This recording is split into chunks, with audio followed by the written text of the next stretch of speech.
Hello.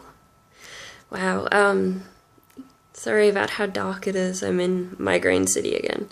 And I'm also sorry I didn't update this when I said I was going to. I'd intended to update on Friday night after my GP appointment, but it just didn't happen. I was exhausted, and then all weekend I was pretty sick as well, so we had some stormy weather, and when your autonomic nervous system is pretty dysfunctional, your body can't adjust to things like pressure changes and, too much humidity and that sort of thing, so I ended up pretty ill. But, and migraining, and today, migraine again. So, but today's migraine is actually related to something entirely different that I'll get to shortly, because that is something I want to discuss with this video. But the GP appointment went really well. I did manage to, my GP was very hesitant, very uneasy at first, but I did manage to sort of plead my case and, convince him that my attitude towards pain medication is a healthy one, that I'm not looking to eliminate my pain, I just need to reduce it so that I can function. No amount of oxycodone is going to eliminate my pain without killing me, so I know that's never going to happen. I also made it clear that I'm following this up with my pain specialist, and that slow-release opioids are something that I've discussed with him before, so, my GP did prescribe me enough to tide me over until just after that appointment, so awesome. I can exhale now, this is good. But, I also have an appointment coming up this Friday to see a sports physician, which will be good. This is someone who was very highly recommended to me by another friend with Ehlers-Danlos syndrome, and apparently it's a specialist that all people with EDS should see. They're sort of like, well, a different friend said to me that a sports physician is to a physiotherapist as house is to a GP. So that's quite a statement. I'm cautiously optimistic on that basis, because I've had some pretty good experience with physios, so this could be good. I need someone who can help me figure out how to manage the problems with my spine. The instability is increasing, so I need to get on top of it, and do anything that I can to prevent it from deteriorating any quicker than absolutely necessary. So that's all going well. Awesome. I had some guilt with not disclosing to my GP that, I was doing that sort of trial ride. I wanted to see how it would affect me taking Targin every 12 hours. So sort of having his, albeit reluctant approval, but nonetheless, that's reassuring. I'm never comfortable with any amount of dishonesty, even if it's necessary. Even if it's only temporary, so yeah, that's me. The other thing I wanted to mention was there's this frustrating perception of people with chronic illnesses and chronic pain conditions of various kinds that we should just push through it, and that we'd have more of a life if we did, because there are totally no consequences of doing that. But, the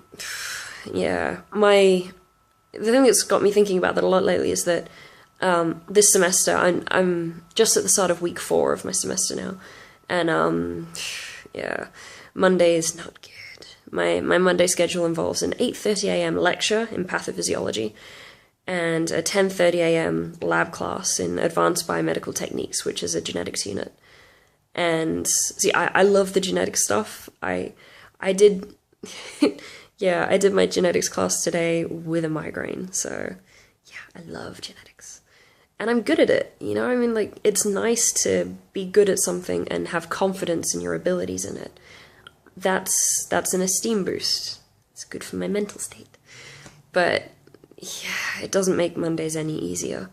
If I have to leave home before I can do physio, then I'm a lot worse off, and I won't be able to do it when I get home.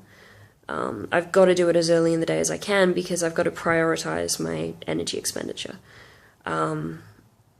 yeah, prioritizing energy is a really difficult thing to explain, but if you're interested in understanding what that means for people with chronic illnesses, please look up the spoon theory.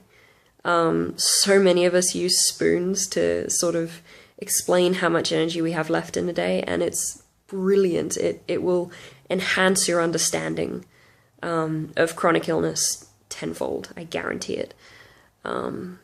So yeah,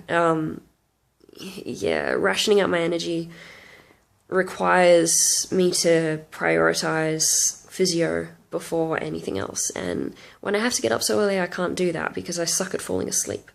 A lot of people with EDS have problems with adrenal type stuff. So we pretty much don't shut down. It's even when you're asleep, you know, like we a lot of us get tachycardia in our sleep, which is an elevated heart rate, a very elevated heart rate, which makes it difficult for you to go through sort of that necessary sleep cycle, you know. So yeah, our quality of sleep, even when we do sleep, is terrible. So we tend to need more of it than most people. But then if you have to be out of bed at 7:30 in the morning at the latest, and you can't fall asleep before 3, there are problems when you need at least 8 hours in order to function without crashing. You know, Mondays are requiring me to push my system far too hard.